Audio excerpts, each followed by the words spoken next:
Hey, what's up YouTubers? This is John Rambo coming at you tonight with quite possibly the ultimate survival shotgun. This is probably top of the line when it comes to scavenging for ammo, and you know, this is the gun you want to get you through the zombie apocalypse, I believe. When the ammo's at the lowest, so I'll start talking about the exterior and explain it. Well, as most people know, it's a New England.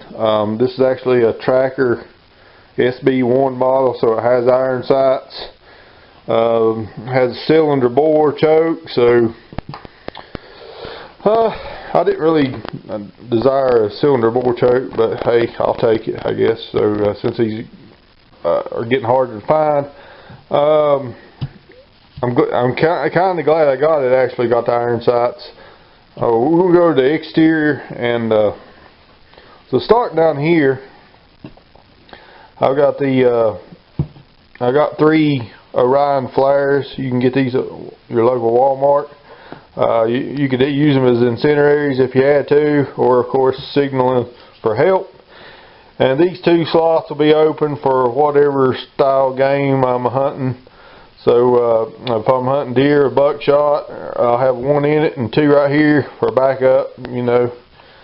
So or likewise, if I'm hunting rabbit and squirrel, you know, this would be 6 shot right here and 1 in the thing in the chamber. But okay, so we're going on down here.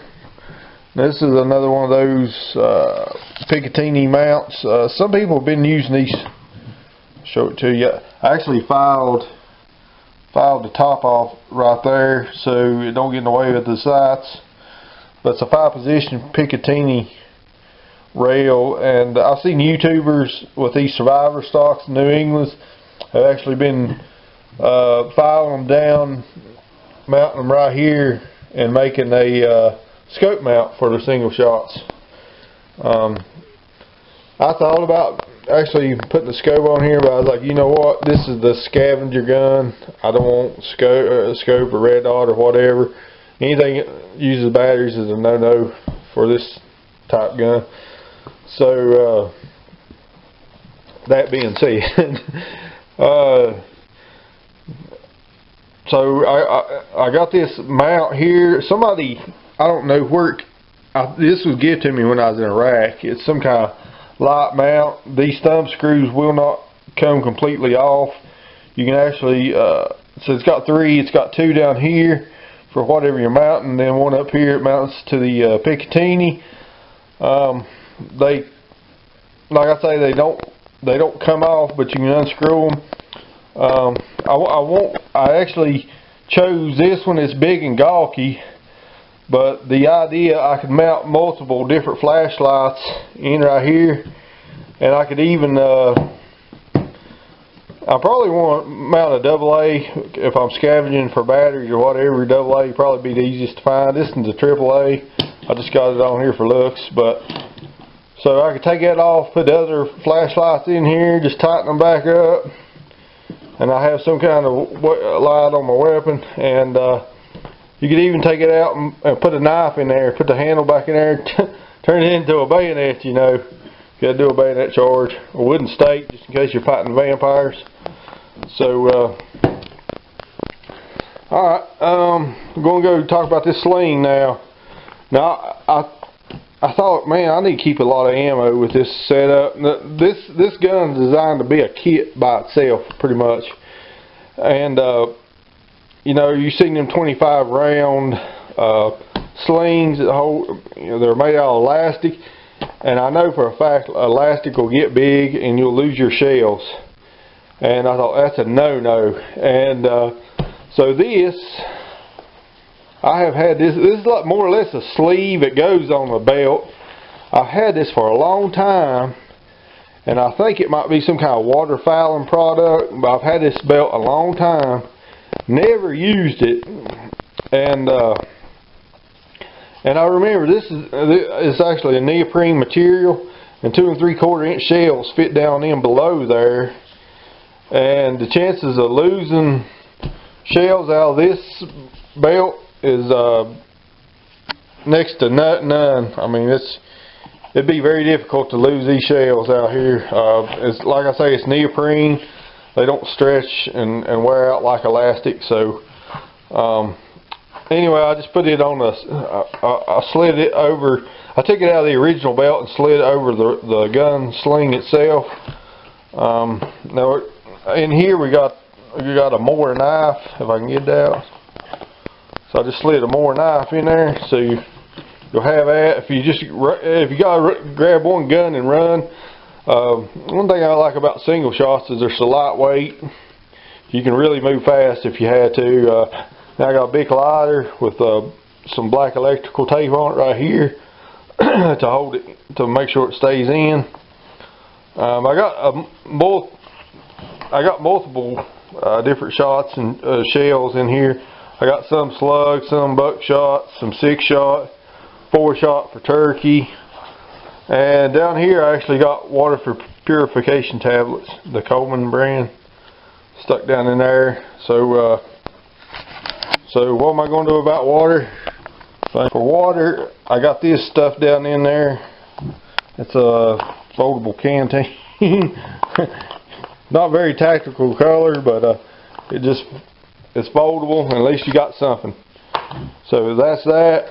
Of course, I've showed you the TEOP insert set before. Now we'll go to the back of the gun.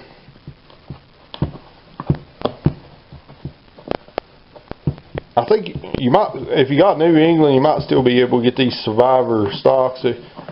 Show Machine and Tool sells these. Okay, so back here, some type, Survivor gun needs some type of shelter. So we actually got the old space blanket here, and if I can get the rest of it out. Yeah, it's poured out. Look like we're going to have to pour it out.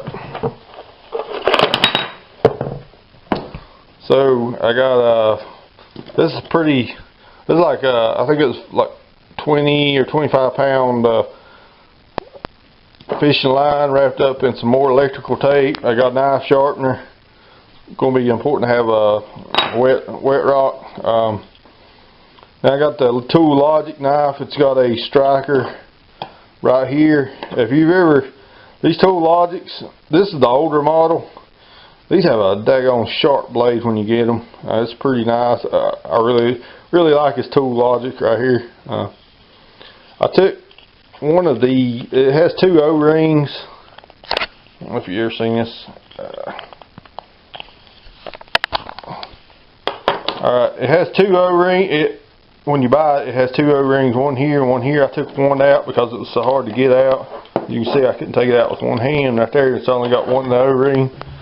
So that's the items in the buttstock. And you go up here.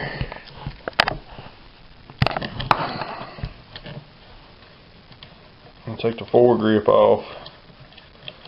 Later on, I might get a 550 cord sling. I don't know. I know if you buy them, they're really expensive. So right here, I got a couple of big treble hooks just in case you're going to want to try to hook some fish. Alright, for anybody that don't know what grab hooking is, it's pretty much an illegal technique of the fish is not biting, but you can see them, and you throw the big treble hook over top of it, and you try to snag them and drag them in. Okay, right here I got different size sinkers, and there's different size hooks in here. You might want to get a variety of hooks. I think I have 4, 6, and 8 size hooks in here. And over here we got some 550 cord. It's smashed in there pretty good. May not be able to get it out. It's about 25 feet, I think, probably.